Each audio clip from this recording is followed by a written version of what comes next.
Good afternoon. Good afternoon, and thank you all for coming. We have a particularly very interesting and important program today, a conversation with Ngozi Okonjo-Iweala, one of the most distinguished economic leaders both at the World Bank and in Nigeria. I will say a little bit more about her in a moment, but let me just set the administrative side of things. Today, this program is on the record, so we don't have to go through all those rituals at the council about when it's off the record. And we're very pleased that Madam Ngozi has agreed to come in and speak. We're going to proceed with Madam Ngozi speaking for a little bit, then she and I will have a conversation, and then we'll open it up for questions, and we'll end promptly at 1:30, which is an iron rule of the Council on Foreign Relations. You have a bio on Madam Ngozi, but I'll just say this is someone who has held very high positions at the World Bank, vice president, the managing director, but left those opportunities and those responsibilities twice to become finance minister in Nigeria, first with President Obasanjo and then with President Goodluck Jonathan, and a fierce reformer. I remember in particular that marvelous campaign for the debt relief, removing $30 billion of debt off the shoulders of Nigeria. Great achievement, opened the door to many possibilities. So we just had this extraordinary election in Nigeria, and I think everybody feels that it came out remarkably well. The opposition won. The president graciously, quickly offered concessions, so the country can now move on to what are not a few major issues and responsibilities. So if we can ask you to start and give us 10, 15 minutes of your thoughts about the future, and then we'll go on from there. Again, thank you. Okay, if I use the podium? Sure. Okay. Sure. Right. You know, I'm short, so it's easier to speak standing up.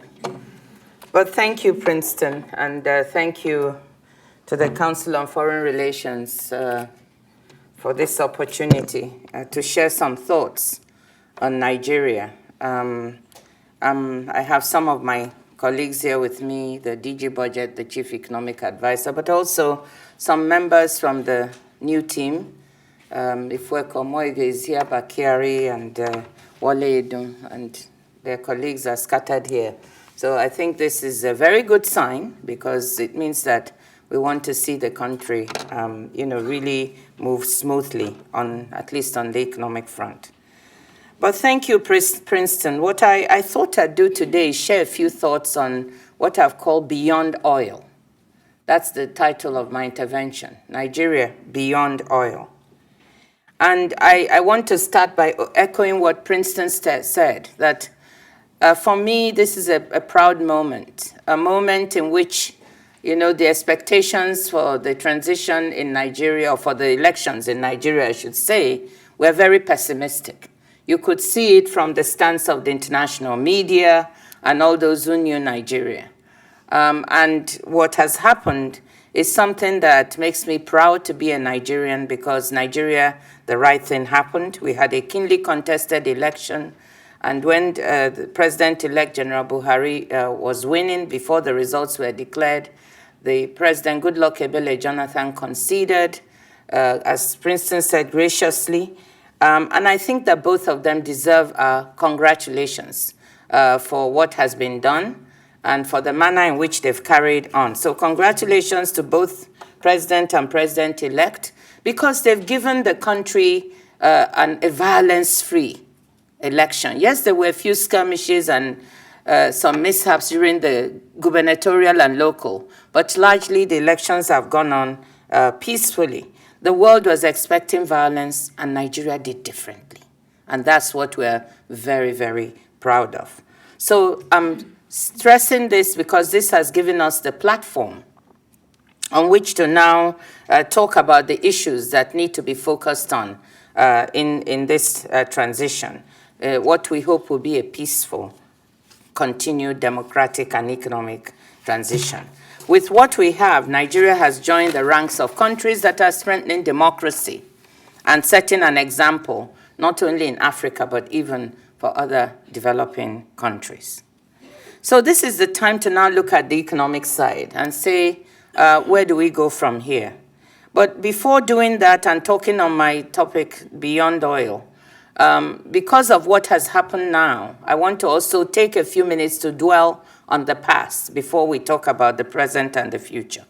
As you know, the Nigerian economy has been hit hard by the recent oil price crash, with a 50% drop in the price of Bonny Light, which is our own crude, which commands a premium closer to Brent, from $116 a barrel to $57, a near 50% drop.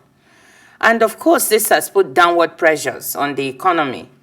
As you know, oil, even though the Nigerian economy is quite diversified in many ways, I'll come back to that, but our source of revenues is not. And our revenues depend 70% on oil, and oil is our biggest export, 90% of the total value of exports. But in recent years, the oil sector has actually been contracting. And it's the non-oil sector that has been pushing the growth of the economy. Given that, this is going to be a difficult year. What I said to people, the Nigerian people, is this year is going to be tough. There is no country in which you experience a 50% drop in income that you don't have a tough time. So even if all the fundamentals are right, you still are going to have a tough time. But I believe because of those fundamentals that Nigeria will come out of this in 2016 and so on with a stronger base. And actually, just reading the World Economic Outlook and what the IMF and the World Bank say, this mirrors exactly what I'm saying. So, you know, we need to go back about this issue of beyond oil and why I feel that even though we are now forecast to grow by the IMF at 4.8% this year, down from about 6.3 last year, why I feel that we should look at this country and how it's going to come out is because we need to go back to the country in the 60s and early 70s when it was not dependent on oil, but as a matter of fact, was a major exporter of agricultural products, which made up about 75% of export earnings at the time in the 60s and employed the bulk of the labor force. To think that at that time, oil was not a very small factor, and the fact that we need to go back to look at the lessons of what happened then when we were not dependent on oil and how can we build on that again. Because the dependency on oil that started in the 1970s brought a lot of factors that were worrying.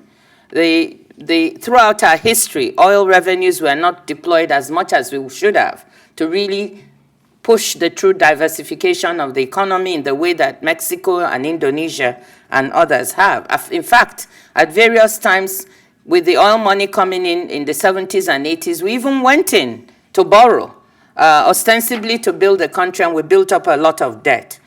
So the history with the use of the oil revenues had not been as good as we would have wanted. We did build quite a lot of infrastructure. We built a new city, Abuja, which was from these oil resources. We mustn't forget all of that. And, but we could have done much better over time from the 70s, 80s, and 90s. The other thing that happened with the arrival of oil was the way that our macroeconomic management happened. It was very pro-cyclical. What do I mean by that? When oil prices were high, Ambassador? When oil prices were high, we spent everything. And when they were low, we had nothing to spend. This had been the history of the country. This pro-cyclicality with the management of our oil wealth and also with the way that the macroeconomic, macrofiscal situation was managed. And this was the situation we found, actually, when I was finance minister the first time under the second Obasanjo administration for 2003 to 2006. We found an economy that had been growing in the 1980s, less than the rate of population growth, maybe at an average 2.5%. We found in the 90s stagnation, and then into the 2000s. And we found this base where we were not managing our macro very well because of this issue of procyclicality. So one of the first challenges we sought to meet, and I'm talking about it because it's still very relevant today. One of the challenges was how to control this volatility. Do you know that we were losing about 3 percentage points of growth now of our GDP, according to a World Bank study, because we did not have a handle on this volatility? And so we set out to put something in place with the help of the international institutions called an oil price-based fiscal rule, which is that the economic team at the time, and Dr. Bright Okogwu is there, was part of it, we devised a rule in which we delinked the price of oil from our budgeting. And we set a benchmark price based on a 10-year running average. We set up a model, which we still use today, to help us set a benchmark that would be different from the price of oil on the market. So that if the price of oil was higher than the benchmark, which was the idea, we would save the excess. And if it was lower, we would then have a pool of savings to draw on in order to manage our situation. This succeeded spectacularly in the 2003 to 2006 period. And actually, there's a graph. Those of you who have seen my book on reforming the unreformable will see a graph there that mirrors this volatility and shows that that period, we actually were able to conquer this problem and make savings. We devised something called the excess crude account, into which the difference between the benchmark price and the price of spot price went. And those savings helped during the 2008 to 2009 world economic and financial crisis, which hit Nigeria as well, because price of oil fell from $147 to $40, just like this precipitously. And our banking sector was hit. So some of these things we are seeing now are not new. But the difference was our ability to draw on the excess crude account, which had around $22 billion in savings at the time. And this was used quite rightly, to stimulate, to offer a fiscal stimulus to the economy and cushion the impact, exactly the way we designed it. And that was why Nigeria was one of the few countries that didn't have to go to the fund at the bank at the time, the fund mainly, to get resources. So, we have fashioned back to this, or let's get back now to this time. The problem we face now with the present drop in oil prices is that those savings are very minimal. And why is that? At the time in 2011, when I came back as a finance minister and left the World Bank, I found that we had about $4 billion in the excess crude account. This was about August 2011. The money had been spent during the 2008-2009 crisis in order to plug the gap and help manage the economy and offer a fiscal stimulus. But sharing, even after the crisis finished, continued. And that's the part that was not proper. At the time, the 2009, the crisis was over, this sharing of the money in the excess crude account should have stopped so that the rest could be preserved as savings. But it didn't. It continued, and we were down to about $4 billion. So one of the first things we did with the new economic team was to sound the alarm. And all these things are on record. There were about 7 times we found out from newspapers and televisions when we came out and said, this is not right. Now we need to save because oil prices are high, because this cyclicality might come back again, and we might find ourselves with oil prices dropping precipitously. But the political will, the environment had changed.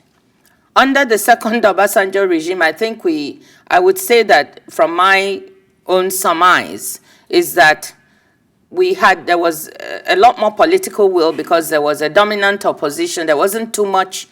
Even though the governors at the time, who, due to our fiscal decentralization, are entitled to a set share of the revenues, even though they objected, but He was able to overcome this objection, and we were able to save.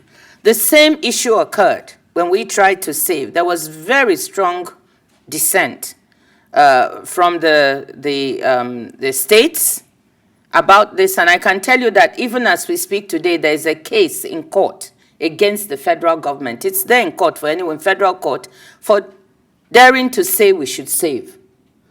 So it's very interesting when I hear people, sort of talk about the lack of savings. There's a very clear reason.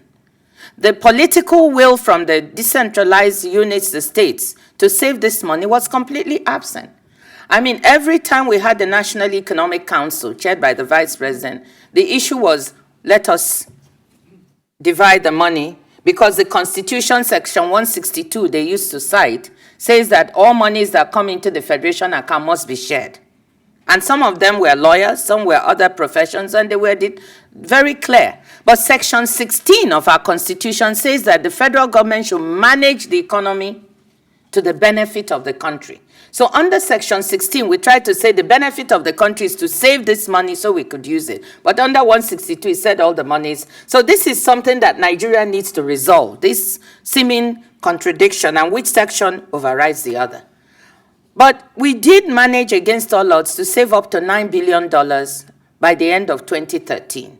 But because of this pressure, most of the monies were shared, and the balance was used to pay for the oil subsidies. We had, sort of rolled back 50%, but we still had to pay 50%. So most of the monies went in that way. Now, the last point I want to make on this, because people need to understand, why is it that oil prices were high and Nigeria did not save? Was it a mark of irresponsibility? What happened? This is the true story of what happened. So that is why we do not have savings now. And going forward, it's very important for the new government to build that political will that if oil prices even climb slightly higher, the country has to save. We made that point 6, 7, 8, 9 times.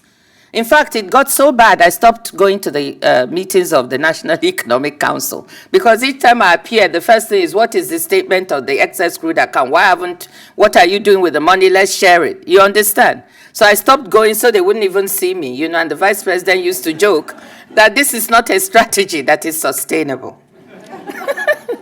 So this is what happened. We need to learn that lesson, that we cannot do things the way we used to do them, and some consensus has to emerge. In fact, the most important thing now is not even to have the excess crude account, but to use the Sovereign Wealth Fund. This is why the Sovereign Wealth Fund was created, so that the excess crude account would disappear and all the savings would be merged. But we were not mentioning savings in the Sovereign Wealth Fund was also an issue. It was not, we were not allowed to put more money in there. So that's one of the things that happened, and that's why we find ourselves. The third part of that was a quantity shock. At the same time that we were having this struggle with what we were able to save, we also found dramatic drops in quantity of oil, largely due to oil theft and vandalization. We were losing about 150,000 barrels a day, but in total about 400,000 due to shut-ins. Anytime a pipe was vandalized, a whole pipeline carrying about 200,000 barrels or 150 was shut down. And the net effect was a fiscal shock on the budget. And we also used some of the resources to take care of that. So those are the main things. So we also need to look at the issue of how to deal with this particular problem in order for buffers to be rebuilt. Now, let me just then say that looking at these issues, we were able to stabilize under the government of President Goodluck Ebele Jonathan. We did achieve successful macroeconomic stabilization. We did manage for the economy to continue to grow at about 6% per annum. But there were 2 or 3 things that underpin this, which is my beyond oil point. The growth of the economy was not as inclusive as we would have wanted it to be. We saw inequality over time, over the past decade, has been rising in the country with the growth. Not just now, but starting from about 2004, 2005 to now. Our Gini was about 42.9. It's now about 48.9. So inequality has increased. The Gini coefficient measures the degree of inequality, and 100 is, means perfect inequality. So we were moving in the wrong direction. Even though Nigeria is not as, the Gini is not as bad as, say, some countries we think are doing well. Brazil is 55, South Africa is 63, but still you don't want the trend to be in the wrong direction. Secondly, the growth was not delivering as many jobs. Unemployment was high at about 24%, and in some cases we didn't even have the numbers on the numbers of jobs that we should be creating. So we knew that the direction of this, excuse me, let me just I forgot to tell people to turn off all such devices.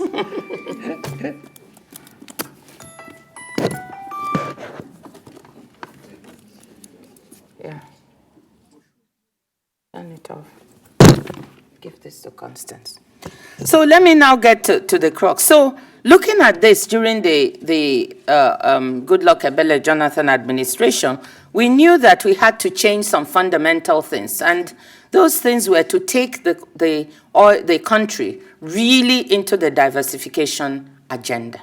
We've been talking about it in Nigeria for so long, but doing it was now a crucial part of the job we had to deliver. And that's what we really focused on during that administration. So macro stability, yes, we achieved that. But beyond that, what we were not able to do so well under the Obasanjo regime, because we were really struggling with macro issues, and even under Yar'Adua was the focus on diversification. We were not able to go into the real sectors and begin to diversify. So that diversification, let me just say, needed two things to be done. In order for us to truly diversify, we needed to, one, build infrastructure, and then institutions. The infrastructure was necessary because we had problems with the power sector, and without power, you can't really, diversify your base. The private sector, manufacturing, SMEs cannot thrive. Without railroad, all of which had been moribund, you couldn't move. So a lot of attention was turned towards how to rebuild infrastructure, and there was some success there. The railroads, which had been moribund for more than 20 years, were revived. The Lagos-Kano line became operative once more, hauling goods. A couple of other lines were being worked on, and new rail, standard gauge, was also put in motion. Roads, some new roads, bridges, and so on that could connect the country were built. The Lagos Benin or road, for instance, that was in very poor shape and is an artery, east-west, was rehabilitated, cutting down travel times, etc. And inland waterways were dredged. And so the aviation sector also experienced a start of the rebuilding of our airports. 5 new international terminals were being built, and 22 altogether of both local and international. So a lot of focus on infrastructure. The power sector is the most known because for a decade we have been trying to privatize this. The government had not been successful in providing power.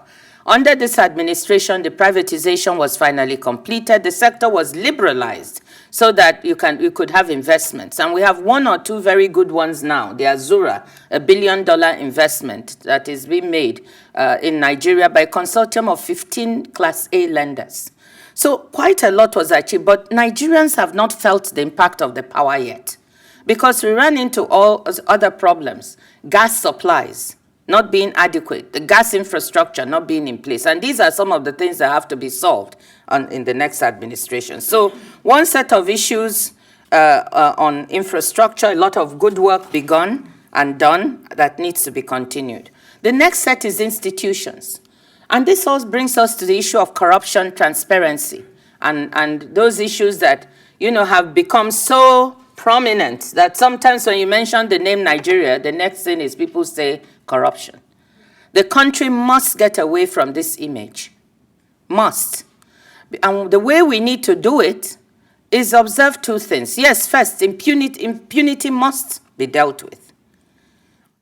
All those who perpetrate acts, they should be found, punished, whatever needs to be done, done. But the second part that is not so sexy and which people don't talk about, excuse my French, is that you cannot fight corruption if you don't have the institutions, processes, and systems in place. You can punish everyone you like. If you don't build those institutions, the next set of people finding loopholes will do what? The same. So you need to couple both. And that was one of the things that attracted me back when I went back the second time, was sitting where I was and seeing that so many institutions that Nigeria should have are missing. And if we don't build these, we cannot achieve the results of moving on to be a true middle-income country. What am I talking about? Some very basic things I want to tell you. We can start with our financial management system, still on the old model. We needed to build electronic platforms if we want to fight corruption. You need to get away from physical and manual planning and interaction between the ministries, agencies, and the treasury into electronic platforms. Given the technology we have now, you need biometrics to defeat those who are trying to infiltrate the system and take away money corruptly. What do I mean? People who put in ghost workers into the system and collect their pay. With biometrics, they can't do it. And we set up a system that started even when I was finance minister the first time and continued till today. With that, we've weeded out thousands of ghost workers, more than 53,000, and saved about $1.1 billion from money that was being collected. With technology, we've been able to put the government-integrated financial management platform that links the ministries with the, we don't have to transfer money, sort of manually anymore from one department to the other, but all transactions are done electronically. And it's locked out a lot of misuse of money. That's just to give you an example. Our pension system, biometrics, putting these things together block the opportunity for people. But when you talk of government-integrated financial management system, people's eyes glaze over. They don't understand it. They don't want to know about it. This is not what they want to hear with corruption. But we have to. These are the systems that other countries have that are more developed, that we just don't have, either in Nigeria or many African countries, and we need to build if we are to be successful. Another thing, a country in which people, even the lower middle class, do not have access to a robust mortgage system. There is a human desire. Everybody wants a roof over their heads. But if you don't have a system that allows you to access a mortgage, if you have a decent job, what do? You have people fiddling. I am convinced that even that lack is one of the things that underpin petty corruption. And so as people look for ways to find money to build their houses, we did not have a robust mortgage system in place. The number of mortgages in the country, for a country of a size of 170 million, did not exceed 50,000 per year. How do people acquire their houses? One of the things we did in the administration was say, no, this should not be. We built the Nigerian Mortgage Refinance Corporation with the help of the IFC, the World Bank, and other organizations to make mortgages available to Nigerians who have jobs, particularly the young, to give them hope, to have them buy into the dream of Nigeria. Have you wondered how here in America you track housing and the progress because of what it does? It's a dream, but it's also a job creator. We didn't have that in Nigeria. And we've done so that Cantor Fitzgerald of the US has now bought into this system and said it is a very good one, they're going to support it. Last point on institutions. You could not there's no small and medium enterprise in Nigeria that can get a loan for 5 to 7 years. Loans are for 1 year, if you're lucky 2 or 3. How then do you establish an SME? No working capital, no long-term loan, and be able to build the country? We realize that if we are to stimulate the economy and build, we need to put in place an institution that can offer this. The Development Bank of Nigeria is a new institution that we've just started, which will offer the ability for SMEs to get loans for 5 years, 7 years, 10 years, with a period of grace of 1.5 years, something they've never seen before. So if you do not create these institutions, you cannot hope. ICT, the platform, building fiber optic cable, doing things like providing a means for SMEs and others to thrive.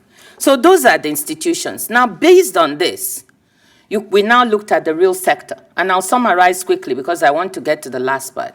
We now said, as we are building these institutions and as we are building infrastructure, we now need to look at the real sector. Agriculture, which are the ones susceptible to creating jobs. Agriculture, housing, as we said, every house you build creates at least 5.63 jobs directly and a lot more indirectly. The communications technology world, even entertainment industry, this Nollywood, so-called Nollywood in Nigeria, which is now 1.2% of GDP. We looked at all the sectors, the real sectors where we could stimulate, make it policies that would favor the private sector, and that's what the administration focused on with quite a bit of success. In agriculture, there's been a revolution in the way we are thinking about agriculture, in the production. In manufacturing, we also have begun to exploit the big market we have in the country. In knowledge and information technology, I've told you what we've been able to do there. And we even started specific schemes to create employment for younger people. Many of these schemes, both for the entrepreneurs, the You-Win program, for the unskilled, the SureP, for the graduates, the government internship, graduate internship program, all of these designed to help create jobs, stimulate the economy, and move Nigeria's economy to diversify. And I can tell you that when we now rebased the economy last year, and Nigeria became the largest economy in Africa, we found that this push for diversification was real, that the fundamentals of the country were strong because the services sector, manufacturing, communications technology, telecoms, all of these things were strong as drivers of economic growth. The growth that Nigeria experiences today, even the 4.8, is not based on the oil sector, which is actually contracting, but on non-oil. And that's the thesis, that now we know what type of economy we have. We can base this, we can base our diversification agenda much more on this to really drive the economy to be beyond oil. We have what it takes to do that. We should see the drop in oil prices not as a difficult thing. It is. It's difficult. The cash situation is tight because we've had a 50% drop in revenue and the resources are much more limited. But it's also an opportunity for the country to really pursue this agenda of diversification. So given that, and this is the last part of my remarks, what's the agenda for the future? What should an incoming administration look at? I think, first and foremost, they need to, let me mention 3 or 4 things that they need to do. The first is to diversify the sources of revenue. We've already begun a good drive on this. We started even before, as soon as we saw the results of the rebasing of the economy and realized that we have a base from which we can actually collect more taxes. The idea is to now drive this process, and we hired to help our Federal Inland Revenue Service, an international company, McKinsey, to help us do a diagnosis and then push this. We've been successful. Last year, we got $500 million more than we normally would have out of this drive, just by strengthening tax administration. And there's still a ways to go. I believe we can get at least $3 billion over the medium term from that alone. We can look at other taxes, like increasing the VAT. In the budget of 2015, we have proposed that the VAT be looked at. So we have the lowest VAT in the world, 5%. We can double it. This will bring another $3 billion in which will help the states. The VAT is goes mostly to the states, 86% of it, and we've suggested that. So we need to diversify the sources of revenues and look towards a 30-70, or should we put it the other way? Right now it's 70-30, 70% oil revenues, 30% non-oil. We want to reverse that and be much more like Mexico in a decade from now, where we are looking at 30% from oil and 70% from non-oil. This is one of the agenda. The second thing we need to do is rebuild the buffer. I already talked about it, so I won't harp on it, but we need to focus on rebuilding that buffer. We need a consensus for the country, an economic consensus, a political consensus going forward. We didn't have it, and we were not able to do that. We need it now moving forward.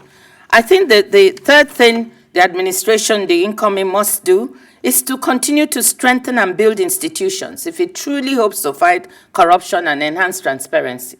The work started to really put in place processes that block leakages, that use technology to move us forward, that must be continued. Other institutions such as NMPC and so on that need to be strengthened and restructured, we must focus on doing that with the passage of the PIB. And then let me just say that fifth, the diversification agenda is already on. We must continue to strengthen and deepen it in all the areas that I've mentioned. I think that this is the way to get Nigeria beyond oil. And if we are steady on this agenda, I think we will be able to get there. So this is the thesis of what I want to say. I want to say that change has come to Nigeria, and there's nothing wrong with change if it is in the right direction. That's what Winston Churchill said. And so we must make sure that the new Nigeria focuses on this economic agenda that I put forward and adds more if there are more things that can be done to strengthen the economy. But we need a consensus to continue to move the country to beyond the oil sector. Thank you very much.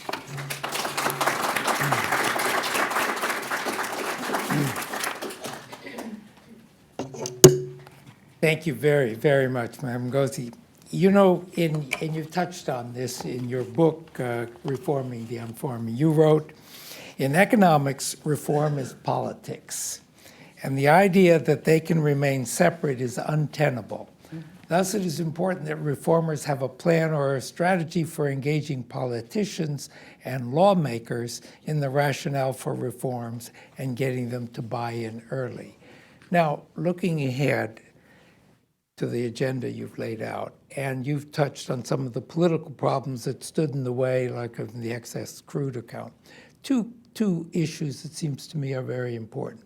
One is the disparities, even though there are general problems as you discuss, there are real disparities between regions. And one of the underlying problems, perhaps contributing to Boko Haram, is that if you look at the North, in every category, education, income, unemployment, it is well behind the rest of the country. In the Delta, you have the problem you mentioned and the unrest there. If you were to talk to the politicians and say, now, we need a political consensus, we need political buy-ins, how would you deal with that inequality issue? How do you deal with a strategy that gets at some of those issues and is politically acceptable and supportable? Well, thank you very much. I mean, I'm not a security person, so I can't comment too much on the Boko Haram issue. Right. But I think we should also look at ideology. Yes, we have to look at the inequality as being part of it, but really ideology, I'm not sure that all the people in there were poor or the people driving it. But certainly poverty leads you to converts, people who are willing to join when they see this. And it is true. If you look at a poverty map, you see that many sections of the North are well behind. But I think that there's a missing link here that people are not getting. The state governments are responsible for primary health care, for basic education, and all that. And not enough questions are asked of states as to how do you spend the money that you have. In Nigeria, it's unfortunate, but virtually everybody's attention is focused on the federal government. And we started to publish the amounts going to states, even under the Obasanjo administration. This made us very unpopular. But if you read the newspapers every month, you'd find what went to states and local governments because of this frustration, that states would even tell their people that, oh, they didn't give us any money from the Federation account in Abuja this month. That's why we have not paid teachers. That's why we haven't done what we're supposed to do. So to answer that question, the fundamental thing is that we must find ways and means to either incentivize states or hold them accountable, because they get 48% of the resources. So that you can now couple with action by the federal government to support. And I think under the administration we're in, there were strong plans for an initiative in the Northeast, which is the region with poor indicators. So I think a combination of holding states accountable for delivering the services they should, coupled with federal government action, to support this, not to usurp their role. I think that would help to answer the question. But we must target those areas. The last thing I want to say on that is that we started to build a social safety net at the federal level. Frustrated with the lack of progress of what we were seeing, we are with the World Bank now working on a social safety net across the board. We experimented it in 8 states. It works. So we are building a conditional cash transfer system that will target those at the bottom end of the ladder, a woman and her 5 children. And using the poverty map and the new IDs that are going to be printed, I think the targeting, which was an issue, can be solved. There's one sector you didn't mention that is of concern. Some writers have focused on it, and that's education. The quality of science and other education in Nigeria. Kingsley Moghalu has emphasized this in his recent book.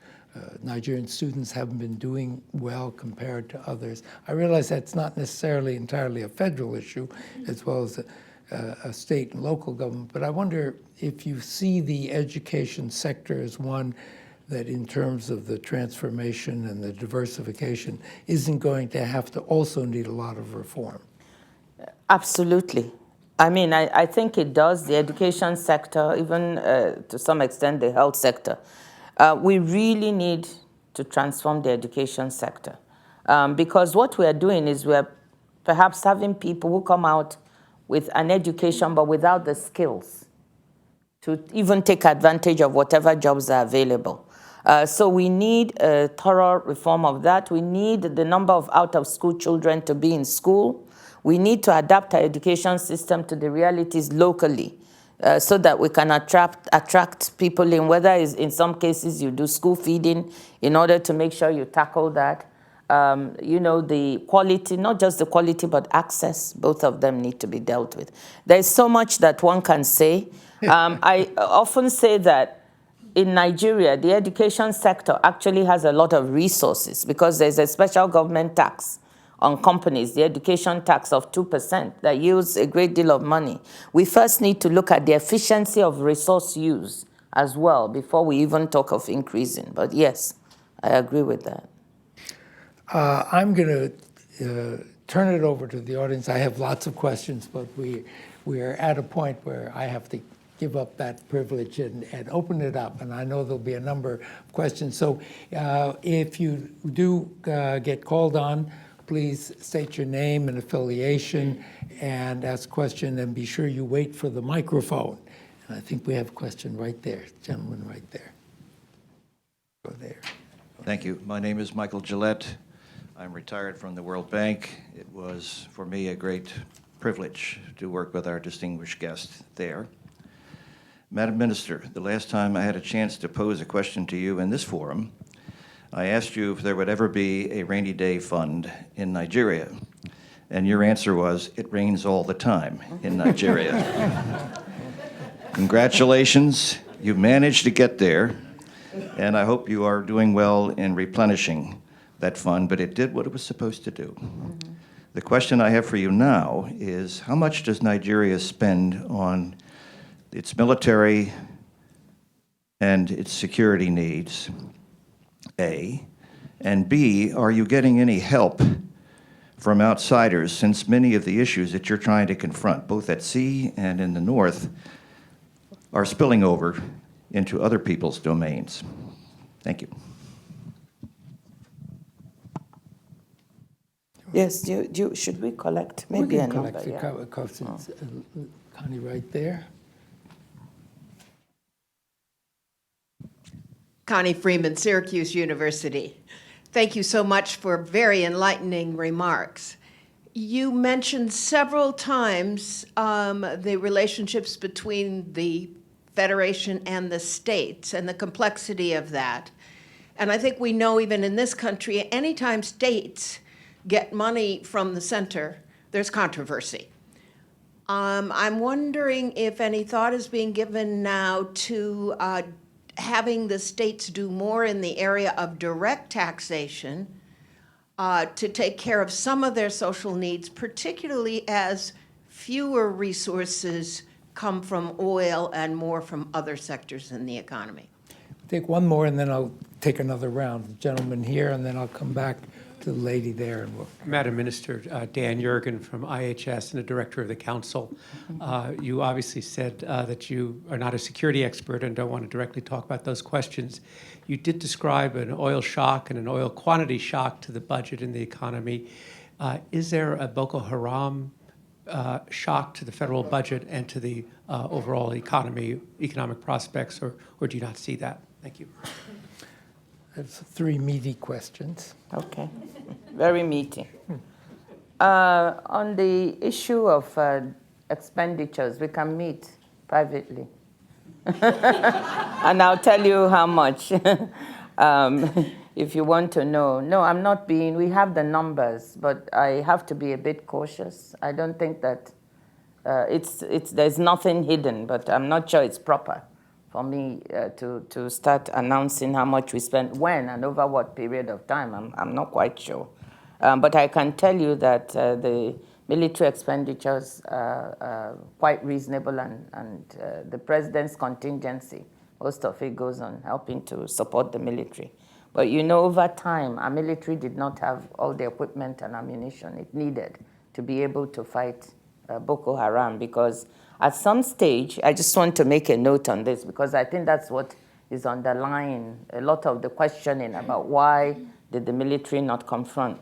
At some stage, I remember when I was finance minister the first time, you know, guns and butter decision, just as they made in Europe, was on the table.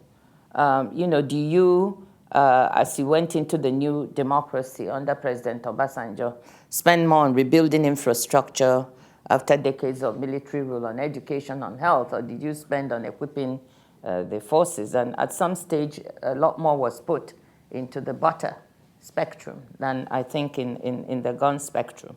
And I think over time, you know, that amount of spending to maintain the military, I mean, more of the resources we had went into infrastructure and other things. I think so they needed really to have, you know, rebuild in terms of arms and ammunition and so on. And I think that rebuilding has started and is paying off because of the recent successes they've been able to have. They were finally able to acquire some of the arms and ammunition they needed. But you know, I think recent spending has been quite reasonable. And any help from outside as well, everybody pledged to help us with the Boko Haram. And I think what I know is that the US, China, France, everybody pitched in or tried to pitch in at some stage, but really it took some time for the regional consensus from Chad, Niger, and Cameroon to take place in order for us to have an effective attack on this problem. I mean, at some point the president reached out saying this is a regional problem, it's even a global problem, but initially it was seen as a Nigeria problem, you know, only. And one based on the fact that people did not have education and therefore they were increasingly being drawn into this, and was not seen as something linked to the international terror group. I think it became evident after that this was the case, and I think more help had been forthcoming from various countries, particularly the neighbors, and that has been quite effective in making some advances. On the states, can they do? Yes. Some states, there's a lot of variation between states. Some states are actually quite successful in raising their own internal revenue. I think Lagos State is a good example. And Wale Edun is here, was a former commissioner. You know, that they drove the internally generated revenue very hard. And what they get from their tax sources is virtually equivalent to what they get from the federal government. So that is an example of a state that has done very well. Of course, they have the largest economic base in the country with Lagos. So it's, you know, they're exploiting that. But I think other states are trying, you know, and can also do better. And they should. But there's one problem in Nigeria that we do have: multiplicity of taxes. So we also need to, in saying they should do better, we need to look at what type of taxes they can levy, and that is clear, and what types of taxes the local governments can, and then harmonize them. Because right now it's too unpredictable, too scattered. So we need to systematize. Then the Boko Haram shock to the economy, absolutely. We estimated it at 0.5 percentage point of GDP each year of the past 2 years. Okay, we'll take another round. The lady right back. Oh, yeah, got the microphone already. Thank you. Hi, I'm Astrid Kimball from Google. Thank you for your remarks, and thank you also for mentioning how electronic platforms can improve government and make institutions work better. We were very pleased to play a role in the elections with local third parties, and we hope that Nigeria's internet ecosystem can continue to support democracy. And on that point, restrictions on data flows and data localization. Nigeria is one of the places that has data localization laws that we think are a significant trade barrier, and I wonder if you could just comment on your thoughts on that. Thank you. Then Pauline, can we get a microphone here to Pauline Baker? Thank you. Pauline Baker from the Fund for Peace. I'd like to move you a little bit more toward the future and ask you about U.S.-Nigerian relations. We go back a long way as two countries. Nigerians generally are very favorable to Americans, but relations have been a little rocky in recent months. What is your view, looking ahead, of the relationship between the two countries, and what would you ask of the United States now that your administration is changing and you've had a really successful election? One more question, right back there, gentlemen. David DeFerranti, Results for Development. You talked about institutions, and in the same theme of looking down the road into the future, what would you like to see, not only strengthening of public sector institutions, but institutions outside the public sector that can move the country in a direction you've emphasized before, which is for better governance and more transparency? Okay. And we'll take one more, the lady right here. Thank you. Lots of Maureen questions. Lewis from Georgetown University. One of the things that has sort of come and gone as issues have been of subsidies. And as the price of oil goes down, it's sort of a double-edged sword for Nigeria. We're telling a lot of countries, well, it's be a really good idea to get rid of the subsidies now that the price, especially on oil subsidies, obviously, but also sometimes for agriculture. So is this an opportunity or a burden at this point for Nigeria? And how do you see that playing out? And it's a very political issue in Nigeria. Okay, you want to take those on? Yes, on the data restrictions and data localization laws, I'm really not familiar. I have to confess, I'm not aware. I don't know if any member of my team knows about this. So I can't give you an answer, but I'll find out. Okay. And I'll get back to you. Stay in Nigeria. Sorry? It's the idea that data would stay in Nigeria. And not be used? And not be used cross borders.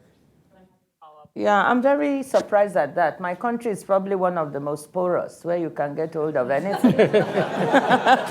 Nothing is a secret in Nigeria, so I really find it strange to hear about these laws. Share, the U.S. government has talked about it as well and singled out, and I can share, follow up with your staff. But please let us follow up. But whatever it is, knowledge is king these days. So any way we can share data that would also be beneficial to us, I think I would personally support that. And I think the Minister of Communications Technology, who is extremely good, would also be in favor. So let me find out why we have this. On the looking ahead to the, again, I'm an economist, so this is asking me questions on diplomacy. I think Princeton should answer that. But you're absolutely right that Nigeria values the relationship with the U.S., always has. And we patterned our democracy on the U.S. model. We went and copied everything, lock, stock, and barrel. I'm not sure if, looking at it now, the problems you have between Congress and, the White House, and the problems that we saw with the budget process, which is the one thing I would have loved to dwell on more, because I believe the way our budget process works now is broken and needs to be fixed. It's one of the things that the new administration, if we had stayed on, this is something we would have worked on. Ours is broken too. So I'm just wondering, because the legislature, the way they relate to the budget and, hijacks it sometimes is problematic and needs to be solved. But the point I was making is that we love the U.S., we admire the U.S., that will not change. And I think what is missing, or was missing in the relationship, is better communications. I just think that communications didn't work very well. And it can be, both sides are equally sort of culpable. Our ambassador is here. I didn't want to put him on the spot when you say that. He's worked extremely hard to make sure that the relation, but I know that sometimes when I've communicated, we've seen that there's a gap in understanding what the administration was doing or was about. I don't think that should affect the relationship between Nigeria. I would hope that for the future, and I know this will be the case, that the Nigeria-U.S. relations will be on a very smooth path. Actually, if you speak to people from the State Department, they'll tell you that they don't really see, their reaction is that things are okay. But I do think that, that we need to open up better communications and rebuild. And maybe the ambassador, you want to say a word on that? I'm sorry, we're good. Down to the last 5 minutes. And Okay, I want to take full advantage of Madam Ngozi. I'm sorry. Private institutions, I think, rebuilding institutions, there's one set, I'll be very fast, that I think really needs to be mentioned. Regulatory institutions. The absence of good regulation within the economy is a problem. And this is deliberate. Vested interests have stopped regulatory frameworks from being put in place. Where we've had them, like in telecom, it's worked very well. But competition law has been on the books for 10 years during our first administration, and up till now had not been enacted because it was blocked. So I believe that's one big bundle that needs to be built that would make the private sector work better and be more transparent. There are others, but really that one is big on my framework. And lastly, removal of subsidies. You see that in the reforms that I talked about, I didn't go around that. As Princeton said, it's highly political.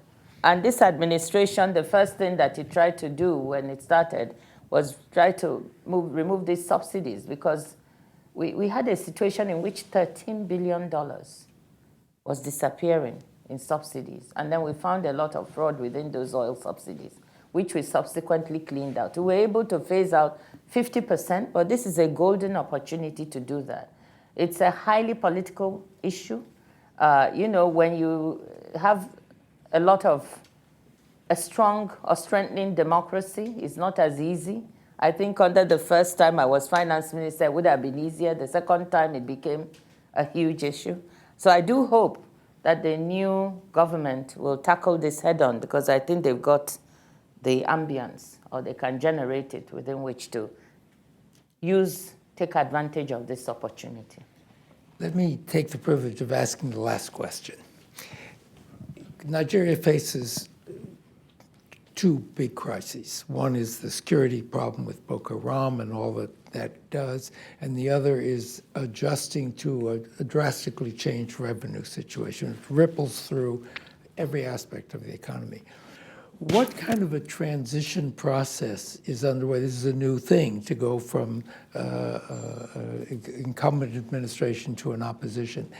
Is there a transition process that's going to go on in which there's a lot of work together and then a way to build forward that overcomes some of the partisan things and moves together? This is a new thing, it seems to me, for Nigeria, and I just wondered if there's a transition process underway. Yes, I'm happy to say there is. I think both the sitting president and the president-elect have already met to talk about putting together a transition team. Actually, the president has named the team on his side, I believe the president-elect will do so in the coming days. As I said, even on the economic side, we've got some members, people who will be important in the new administration on the economic side, sitting here. And I think it's marvelous because it shows that the country really, on the economic side at least, is willing to transit smoothly and, take this issue on. And I think it's important because the economy this year, as I said, this year will be a very difficult year. I've said it again and again. You do not, no matter what, under what management, and I do believe, if I may say so, that we've brought all the knowledge to bear in how to keep the economy going during this time on the macro fiscal side. You need to have really good knowledge to make sure that the economy is held and moves smoothly when there's a cash crunch, what to do about it, what next to do. Nigeria is a country that is rich in assets. That's why whenever people tell me the country is broke, I say no, at least in economic terms. You can realize those assets. And that's what we need to move in that direction. So all that needs a very smooth transition, and I think that will take place. On the security side, you mentioned, I think there have been recent successes and gains. Before, you used to see every day on international TV, Boko Haram did this virtually on a daily basis. I think that for the last 3-4 weeks, this has improved. The problem has not gone away. I'm not saying that whatsoever. Right. But the kind of coalition we have now gives a chance. And I believe that based on that, again, with the transition, the president-elect will be commander-in-chief of the armed forces. And I think that that will be something that I'm sure he will focus his attention on. But on the economic side, we really need very good understanding of what has gone on and a good understanding of the agenda. If well managed, the country from 2016, just like the fund and the bank say, should be on a better path. But it is a path that should look at oil. Oil prices for the foreseeable future do not look like they're going to go higher. And that is why this issue of beyond oil and building on what has already been put in place is critical. We don't have to waste time. We just need to keep going and expand the opportunities that they are. Well, thank you very, very much. I think we all feel there's an opportunity now to move forward through this very contentious election period, but coming out well, and a lot to build on, a lot of challenges. We thank you very much for a very candid and very informative presentation. Thank you very much. Thank you.